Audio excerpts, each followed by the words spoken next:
നമ്മുടെ വണ്ണം കുറയ്ക്കാനായിട്ട് അത്ഭുതകരമായിട്ടുള്ള കഴിവുണ്ട്. അപ്പം നമ്മൾ ഭക്ഷണത്തിന് മുൻപ് മരുന്ന് പോലെ കഴിക്കേണ്ട ചില സാധനങ്ങളാണ് ഈ പറഞ്ഞതെല്ലാം. നമ്മുടെ ഇൻറ്റസ്റ്റൈനും ആമാശയവുമെല്ലാം ഒരു ചൂല് പോലെ അടിച്ച് വൃത്തിയാക്കി നമ്മുടെ ഉള്ളിലെ ടോക്സിൻസ് എല്ലാം പുറന്തള്ളാനായിട്ടും സഹായിക്കുന്ന അത്ഭുത ഗുണങ്ങളുള്ള ചില പച്ചക്കറികൾ തന്നെയാണ്. നമ്മുടെ ഭക്ഷണത്തിൽ ഇത്തരത്തിൽ ശ്രദ്ധിക്കാൻ പറ്റില്ല എന്നുണ്ടെങ്കിൽ നമ്മൾ എന്താണ് ചെയ്യേണ്ടത്? വണ്ണം കുറയ്ക്കാനും പ്രമേഹം നിയന്ത്രണത്തിൽ വരുത്താനും നമ്മുടെ ആൻറ്റി ഓക്സിഡൻറ്റ് പ്രോപ്പർട്ടീസ് നിയന്ത്രിക്കുന്നത് വഴി നമ്മുടെ സ്ട്രെസ് ലെവൽ കുറയ്ക്കാനും ഫ്രീ റാഡിക്കൽസിൻ്റെ അളവ് കൺട്രോളിൽ നിർത്താനും ഉപകരിക്കുന്ന ചില ഭക്ഷണ സാധനങ്ങളാണ് ഇന്ന് പരിചയപ്പെടുന്നത്. അത് പച്ചക്കറികൾ മാത്രമാണ്. വെജിറ്റേറിയൻസ് ആയിട്ടുള്ള എല്ലാവർക്കും പരീക്ഷിക്കാവുന്ന സംഗതിയാണ്. അപ്പോൾ ഇതിൽ ഏറ്റവും പ്രധാനമായിട്ടും പറയാനുള്ളത് നമ്മുടെ കുക്കുംബർ തന്നെയാണ്. കുക്കുംബർ എന്നാൽ കക്കിരിക്ക, എല്ലാവർക്കും അറിയാവുന്ന സാധനം തന്നെയാണ്. കുക്കുംബറിന് നമ്മുടെ വണ്ണം കുറയ്ക്കാനായിട്ട് അത്ഭുതകരമായിട്ടുള്ള കഴിവുണ്ട്. അപ്പം നമ്മൾ ഭക്ഷണത്തിന് മുൻപ് മരുന്ന് പോലെ കഴിക്കേണ്ട ചില സാധനങ്ങളാണ് ഈ പറഞ്ഞതെല്ലാം. അതായത് കുക്കുംബർ, 2 പാവയ്ക്ക പോലുള്ള സാധനങ്ങൾ, 3 കോവയ്ക്ക പോലുള്ള സാധനങ്ങൾ, ഗാഡ് വിഭാഗത്തിൽപ്പെടുന്ന സ്നേക്ക് ഗാർഡാണെങ്കിലും ബിറ്റർ ഗാർഡാണെന്നുണ്ടെങ്കിലും എല്ലാം നമ്മുടെ വണ്ണം കുറയ്ക്കാനും ഷുഗർ ലെവൽ കുറയ്ക്കാനായിട്ടും ഗ്ലൈസിമിക് ഇൻഡെക്സ് കുറഞ്ഞു നിൽക്കുന്നത് കൊണ്ട് നമ്മുടെ ഷുഗർ നല്ല കൺട്രോളിലാക്കാനും ഏറ്റവും പ്രധാനം നമ്മുടെ ഇൻറ്റസ്റ്റൈനും ആമാശയവുമെല്ലാം ഒരു ചൂല് പോലെ അടിച്ച് വൃത്തിയാക്കി നമ്മുടെ ഉള്ളിലെ ടോക്സിൻസ് എല്ലാം പുറന്തള്ളാനായിട്ടും സഹായിക്കുന്ന അത്ഭുത ഗുണങ്ങളുള്ള ചില പച്ചക്കറികൾ തന്നെയാണ്. അതേപോലെ നല്ല ബ്രൈറ്റ് കളറുള്ള ടൊമാറ്റോ, ബീട്രൂട്ട് തുടങ്ങിയ സാധനങ്ങളും മാതള നാരങ്ങ പോലുള്ള സാധനങ്ങളും അധികം മധുരമില്ലാത്ത പഴങ്ങളുമൊക്കെ നമുക്ക് ഇത്തരത്തിൽ നമ്മുടെ വണ്ണം കുറയ്ക്കാനും സഹായിക്കുന്ന ഒന്നാണ്. പലപ്പോഴും ഇത് നമുക്ക് ഭക്ഷണത്തിൻ്റെ കൂടെ കഴിക്കാനൊക്കെ അതിന് വലിയ ടേസ്റ്റൊന്നും ഇല്ലാത്തത് കൊണ്ട്, പാവയ്ക്കൊക്കെ ആണെങ്കിൽ കയ്പും കൂടെ ഉണ്ട്, അതുകൊണ്ട് കുട്ടികൾക്കും മുതിർന്നവർക്കും തന്നെയും ഇതൊക്കെ കഴിക്കാൻ ഭയങ്കര മടിയാണ്. അപ്പോൾ ഇങ്ങനെയുള്ള ആളുകൾക്ക് എന്ത് ചെയ്യാൻ പറ്റും? നമ്മൾ ആദ്യം പറഞ്ഞ പോലെ മരുന്ന് പോലെ കഴിക്കേണ്ട സാധനമാണ്. ഈ മരുന്ന് നമുക്ക് ഇഷ്ടമുണ്ടായിട്ട് കഴിക്കുന്നതല്ല, ഗുളികയെല്ലാം നമ്മൾ വിഴുങ്ങിക്കളയുകയാണ് ചെയ്യുന്നത്. ഇതേപോലെ ഈ ഫൈബർ കണ്ടൻറ്റ് കൂട്ടുന്ന തരത്തിലുള്ള മരുന്നുകൾ പോലും ഇന്ന് മോഡേൺ മെഡിക്കൽ സയൻസിൽ തന്നെ അവൈലബിൾ ആണ്. ആൽഫ സൈക്ലോഡെക്സ്ട്രിൻ എന്ന് പറയുന്ന ഒരു മോളിക്യൂളുണ്ട്. അതേപോലെ ഈ ജിൻസങ് സീഡ് എക്സ്ട്രാക്ട്, ഗ്ലൂട്ടങ് എക്സ്ട്രാക്ട് തുടങ്ങിയ മരുന്നുകൾ അടങ്ങിയിട്ടുള്ള മോഡേൺ മെഡിസിനിൽ തന്നെ ടാബ്ലറ്റ്സ് ഫോമിൽ ഇത് അവൈലബിൾ ആകുന്നതാണ്. ഭക്ഷണത്തിന് മുമ്പ് നമുക്ക് വെള്ളത്തിൽ അലിയിച്ചു ചേർത്ത് കുടിക്കാവുന്ന രീതിയിലുള്ള പൗഡറായിട്ട് സാഷേ ഫോമിലുണ്ട്. അതേപോലെ നമുക്ക് എഫർവെസൻ ടാബ്ലറ്റ് ആയിട്ടുള്ളതുണ്ട്, ഇട്ട് കഴിഞ്ഞാൽ അലിഞ്ഞു ചേർന്നിട്ട് അത് കുടിക്കാവുന്നത്. അപ്പോൾ ഇതിനോടൊപ്പം നമ്മളൊരു 3 ഗ്ലാസ് വെള്ളം കൂടെ കുടിക്കുക. ഒരു ഗുളികയും ഇതുപോലെ തന്നെ ഈ ഫൈബർ കണ്ടൻറ്റ് കൂട്ടുന്ന നമ്മുടെ ഈ ഇൻറ്റസ്റ്റിനെ എല്ലാം ഒരു ചൂല് പോലെ അടിച്ച് വൃത്തിയാക്കുന്ന തരത്തിലുള്ള ഫൈബർ കണ്ടൻറ്റ് കൂട്ടുന്ന രീതിയിൽ ടാബ്ലറ്റ് ഫോമിലുണ്ട്. നമുക്ക് പലപ്പോഴും ഈ പച്ചക്കറികളൊക്കെ വാങ്ങിച്ച് ഉണ്ടാക്കി അതെല്ലാം ക്ലീൻ ചെയ്ത് കറി വെച്ച് ഉപയോഗിക്കുക എന്ന് പറയുന്നത് പലർക്കും പ്രാക്ടിക്കലാകാതെ പോകും. നമ്മുടെ ബിസി ഷെഡ്യൂളിൽ അത് പലപ്പോഴും നടക്കാതെ വരും. ഫലം എന്താണ്? നമ്മൾ ഈ ചോറ് തന്നെ കഴിച്ച് വിശപ്പെടുക്കാൻ ശ്രമിക്കും. അത് നമ്മുടെ വണ്ണം വീണ്ടും വീണ്ടും കൂട്ടാനായിട്ടും ഇടയാക്കും. ഇനി നമ്മുടെ ഭക്ഷണത്തിൽ ഇത്തരത്തിൽ ശ്രദ്ധിക്കാൻ പറ്റില്ല എന്നുണ്ടെങ്കിൽ നമ്മൾ എന്താണ് ചെയ്യേണ്ടത്? നമുക്ക് ഇതിന് പ്രത്യേകമായിട്ട് ഒരു ശ്രദ്ധ കൊടുക്കാൻ നമുക്കൊരു പേഴ്സണൽ ഡയറ്റീഷ്യൻ്റെ ഹെൽപ്പ് സ്വീകരിക്കാം. അതേപോലെ നിങ്ങളുടെ ഡോക്ടറോട് ചോദിച്ച് അതിന് ആവശ്യമായിട്ടുള്ള നിങ്ങളുടെ ഈ ഡയബറ്റീസ്, കൊളസ്ട്രോൾ, അതുപോലെ ഹൈപ്പർ ടെൻഷൻ തുടങ്ങിയ പാരാമീറ്റേഴ്സ് എല്ലാം റൊട്ടീനായിട്ട് ഒരു 3 മാസം കൂടുമ്പോഴെങ്കിലും ഒന്ന് ചെക്ക് ചെയ്ത് അത്യാവശ്യം വേണ്ട ഇൻവെസ്റ്റിഗേഷൻസ് ചെയ്ത് അതിന് വേണ്ട മരുന്നുകളിൽ അത്യാവശ്യം അഡ്ജസ്റ്റ്മെൻറ്റ് നടത്തേണ്ട ആവശ്യകത ഉണ്ട്. അത് നമ്മുടെ ബിസി ഷെഡ്യൂളിൽ നമ്മൾ ജോലിയേക്കാൾ കൂടുതൽ ഇമ്പോർട്ടൻസ് കൊടുക്കേണ്ടത്. ഇപ്പോൾ പലപ്പോഴും മധ്യവയസ്സ് പിന്നിടുന്നതോടുകൂടി നമുക്കെല്ലാം ഈ പറഞ്ഞ മെറ്റബോളിക് സിൻഡ്രോമിൽ ഏതെങ്കിലുമൊക്കെ ഒന്ന് പിടികൂടാനായിട്ടുള്ള സാധ്യതയുണ്ട്. അപ്പം ഇത്തരത്തിലുള്ള കാര്യങ്ങൾക്ക് വേണ്ടി നമ്മുടെ ഒരു പേഴ്സണൽ ഡയറ്റീഷ്യനെ നമുക്ക് സ്വീകരിക്കാനായിട്ട് ഞങ്ങൾ ഇവിടെ ഒരു സൗകര്യം ഒരുക്കി തരുന്നുണ്ട്. താഴെ കാണുന്ന വാട്സപ്പ് നമ്പറിൽ നിങ്ങൾക്ക് കോൺടാക്റ്റ് ചെയ്യാവുന്നതാണ്. വണ്ണം കുറയ്ക്കാൻ ആഗ്രഹിക്കുന്നവർക്ക് അപ്പം അത് നമ്മൾ രജിസ്ട്രേഷൻ ഫീസ് 1000 രൂപയാണ്. ഒരു മാസത്തേക്ക് കൃത്യമായിട്ടുള്ള ട്രെയിനിങ് പ്രോഗ്രാം ഉണ്ടാവും, ഡയറ്റ് ഉണ്ടാവും. അത് കൃത്യമായിട്ട് പാലിച്ചെന്നാൽ 100% വണ്ണം കുറയും. ഇനി കുറഞ്ഞില്ല എന്നുണ്ടെങ്കിൽ ആ പൈസ റീഫണ്ട് ചെയ്ത് നിങ്ങൾക്ക് തിരിച്ചു തരുന്നതാണ്.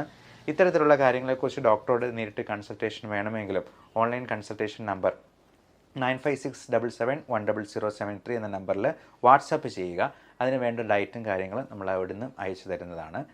എല്ലാവരും അവരുടെ ആരോഗ്യം സംരക്ഷിച്ച് മുൻപോട്ട് പോവുക. ഇപ്പോൾ നമ്മൾ സാധാരണ എല്ലാവരോടും പറഞ്ഞു കൊടുക്കുന്ന ഒരു ചെറിയ ഡയറ്റും കൂടി, ഒരു ഡയറ്റ് പാറ്റേണും കൂടി ഞാൻ നിങ്ങളോട് ഷെയർ ചെയ്യുന്നു. നമ്മൾ രാവിലെ തന്നെ എണീക്കുമ്പോഴത്തേക്കും ചായ കാപ്പി അത് മധുരമില്ലാതെ പാലൊഴിക്കാതെ കുടിക്കുക എന്നുള്ളതാണ്. ഇപ്പം മധുരം ഉപയോഗിക്കാനായിട്ട് ഭയങ്കരമായിട്ടുള്ള താല്പര്യമുള്ളവർക്ക്, അതായത് അത് ഒഴിവാക്കാൻ ഭയങ്കര വിമുഖതയുള്ളവർക്ക് നമ്മൾ യാതൊരു സൈഡ് ഇഫക്റ്റും ഇല്ലാത്ത ഈ സസ്യജന്യമായിട്ടുള്ള ഒരു ഷുഗർ ഫ്രീ സ്വീറ്റ്നർ കൊടുക്കാറുണ്ട്. സ്റ്റീവിയ എന്നാണ് അതിനെ പറയുക. അത് ഒരു സസ്യത്തിൻ്റെ ഒരു ഇലയാണ്. അത് ഇലയായിട്ട് വേണമെങ്കിൽ നമുക്ക് കൊടുക്കാം. ഇനി ഇലയിൽ നിന്നുണ്ടാകുന്ന പഞ്ചസാര പോലെ തന്നെ ഇരിക്കുന്ന വൈറ്റ് പൗഡറായിട്ട് വേണമെങ്കിലും കൊടുക്കാം. ഇതിന് യാതൊരു സൈഡ് ഇഫക്റ്റും ഇല്ല. 100% വെജിറ്റേറിയൻ സോഴ്സ് ആണെന്ന്. നിങ്ങൾക്ക് വേണമെങ്കിൽ സ്റ്റീവിയ എന്ന് പറഞ്ഞൊന്ന് ഗൂഗിൾ ചെയ്ത് നോക്കുക. അതിൻ്റെ ഇമേജസ്, ആ സസ്യത്തിൻ്റെ ഇലയുടെ ഇമേജസ് പോലും നിങ്ങൾക്ക് കിട്ടുന്നതാണ്. അപ്പം ഇത് മധുരത്തെ നല്ല മധുരം കൊടുക്കും, പഞ്ചസാരയേക്കാൾ നല്ല മധുരം കൊടുക്കുന്ന ഒരു സംഗതി ആയതുകൊണ്ട് ഇതിന് യാതൊരു സൈഡ് ഇഫക്റ്റും ഇല്ല എന്നുള്ളതാണ് ഇതിൻ്റെ പ്രത്യേകത. നമ്മൾ ഈ പഞ്ചസാര ഒരു മാസം ഒഴിവാക്കിയെന്നാൽ തന്നെ നമുക്ക് എത്ര കാലറി ലാഭിക്കുക. ഒരു ദിവസം തന്നെ പഞ്ചസാരയിലൂടെ നമ്മുടെ ഉള്ളിൽ ചെല്ലുന്ന കാലറി ഒരു 300-400 വരെ ആയിരിക്കാൻ സാധ്യതയുണ്ട്. അപ്പോൾ ഈ ഓണം കഴിഞ്ഞതോടുകൂടി പായസമൊക്കെ കുടിച്ച് തന്നെ നമ്മുടെ 4-5 കിലോ കൂടിയിരിക്കാൻ സാധ്യതയുണ്ട്. അപ്പോൾ മധുരമില്ലാത്ത ഒരു ചായ അല്ലെങ്കിൽ കാപ്പി അത് ഒരു ഗ്ലാസ് നമുക്ക് കുടിക്കാവുന്നതാണ്. പാല് ഉപയോഗിക്കരുത് എന്ന് പ്രത്യേകം ഓർമ്മിപ്പിക്കുന്നു. ഇനി അഥവാ പാല് ഒരു തവണ ഉപയോഗിക്കുകയാണെങ്കിൽ പോലും അത് ഫാറ്റ് ഫ്രീ അല്ലെങ്കിൽ ടോൺഡ് മിൽക്ക് ഉപയോഗിക്കാനായിട്ട് ശ്രദ്ധിക്കുക. ഇനി 8 to 9 സമയത്ത് നമുക്ക് ബ്രേക്ക്ഫാസ്റ്റ് കഴിക്കാം. ഇപ്പോൾ ഇൻ്റർമീഡിയൻറ്റ് ഫാസ്റ്റിംഗ് ചെയ്യുന്നവരാണെങ്കിൽ വൈകുന്നേരം നേരത്തെ തന്നെ ഫാസ്റ്റ് സ്റ്റാർട്ട് ചെയ്യുക. ഒരു 5 മണി 6 മണിക്കെങ്കിലും അത്താഴം കഴിച്ച് അവസാനിപ്പിക്കുക. അതിനുശേഷം 0 കാലറി ഡയറ്റിലേക്ക് പോവുക. ഇപ്പം നമ്മൾ രാത്രി എത്രയും നേരത്തെ കിടന്നുറങ്ങുന്നതാണ് നല്ലത്. കാര്യം എത്ര ലേറ്റ് ആവുന്നോ അത്രയും കണ്ട് നമ്മൾ അടുക്കളയിൽ കയറി എന്തെങ്കിലും മധുരപലഹാരങ്ങളോ കാലറി കൂടിയ ഭക്ഷണ സാധനങ്ങളോ കഴിക്കാം. അപ്പോൾ രാവിലെ 8 മുതൽ 9 വരെയുള്ള സമയത്ത് ബ്രേക്ക്ഫാസ്റ്റ് കഴിക്കുക. അത് കൂടുതൽ പ്രോട്ടീൻ റിച്ച് ആയിട്ടുള്ള ഫുഡ് കഴിക്കുക. അപ്പോൾ പയർ മുളപ്പിച്ചത്, ബീൻസിൻ്റെ എന്തെങ്കിലും വർഗ്ഗങ്ങൾ, എഗ് വൈറ്റ് ആയിട്ടുള്ളത് കഴിക്കാം. പയർ മുളപ്പിച്ചത് ഹാഫ് കുക്ക്ഡ് ആയിട്ട് കഴിച്ചെന്നാൽ അതിലെ ന്യൂട്രിയൻസ് ഒട്ടും തനിമ ചോരാതെ നമുക്ക് കിട്ടും എന്നുള്ളതാണ്. എഗ് വൈറ്റ് 3 എണ്ണം കഴിക്കാം. കാർബോഹൈഡ്രേറ്റ്സ് പരമാവധി കുറയ്ക്കുക എന്നുള്ളതാണ് നമ്മൾ ഏറ്റവും പ്രധാനമായിട്ട് ശ്രദ്ധിക്കേണ്ടത്. നമ്മളെപ്പോഴും കാലറി ഡെഫിസിറ്റ് ഡയറ്റിലേക്ക് പോവാം. അപ്പോൾ കാർബോഹൈഡ്രേറ്റ് ഉപയോഗിക്കുന്നുണ്ടെങ്കിൽ തന്നെ അത് ഒരു പ്ലേറ്റിൻ്റെ 4/1 മാത്രമായിട്ട് ചുരുക്കാനായിട്ട് ശ്രദ്ധിക്കുക. അത് ഇപ്പോൾ അരിയുടെ ആണെങ്കിലും ഒരു ദോശയോ ഒരു ഇഡലിയോ മാത്രമായിട്ട്. ഇനി നല്ലപോലെ വണ്ണം കുറയ്ക്കണമെന്ന് ആഗ്രഹമുള്ളവർക്ക് ഈ കാർബോഹൈഡ്രേറ്റ്സ് പരമാവധി ഒരു 0 കാർബ്സ് എന്ന് പറയുന്നില്ലെങ്കിൽ പോലും 0യോട് അടുത്ത് നിൽക്കുന്ന നെഗ്ലിജിബിൾ ക്വാണ്ടിറ്റിയിലോട്ട് മാറുക എന്നുള്ളതാണ് ചെയ്യേണ്ടത്. ഒരു 11 മണി സമയത്ത് നമുക്ക് ഒരു ജ്യൂസ് കുടിക്കാം. അത് മധുരമില്ലാത്ത പഴത്തിൻ്റെ, അത് വാട്ടർമെലൺ ജ്യൂസ്, തണ്ണിമത്തൻ്റെ ആയിരിക്കാം, അല്ലെങ്കിൽ ഒരു പേരയ്ക്ക കഴിക്കാം. അധികം മധുരമില്ലാത്ത ഒരു ആപ്പിൾ അതിൻ്റെ ഒരു മുറിയായിട്ട് കഴിക്കാം. അധികം മധുരമില്ലാത്ത ഒരു പഴം പുഴുങ്ങിയത് കഴിക്കാം.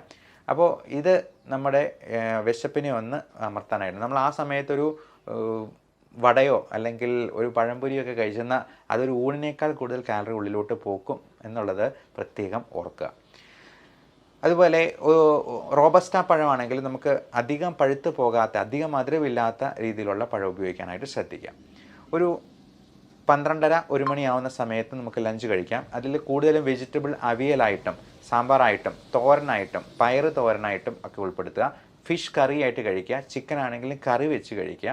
അത് ഫാറ്റ് ഫ്രീ ആയിട്ടുള്ള ചിക്കൻ, നമ്മൾ റെഡ് മീറ്റ് പരമാവധി ഒഴിവാക്കാൻ തന്നെയാണ് പറയുക. ബീഫ്, മട്ടൺ, പോർക്ക് തുടങ്ങിയ സാധനങ്ങളും സീ ഫുഡ് ഐറ്റംസും പരമാവധി കുറയ്ക്കുക. ഫിഷ് എന്ന് പറയുമ്പോൾ തുണ്ടമീനല്ല ഉദ്ദേശിക്കുന്നത്. അയല, മത്തി, കൊഴുവ പോലുള്ള ചെറുമീനുകളാണ് ഏറ്റവും നല്ലത്.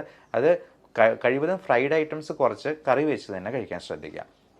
4-4:30 ആവുന്ന സമയത്ത് ബ്ലാക്ക് ടീ അല്ലെങ്കിൽ ബ്ലാക്ക് കോഫി കഴിക്കാവുന്നതാണ്. കൂടെ ഈ പറഞ്ഞ പോലെ എന്തെങ്കിലും ഫ്രൂട്ട് ഐറ്റംസോ അല്ലെങ്കിൽ അധികം കാലറി ഇല്ലാത്തതോ ആയിട്ടുള്ളൊരു സ്നാക്ക് കൂടെ കഴിക്കാനായിട്ട് ശ്രദ്ധിക്കുക.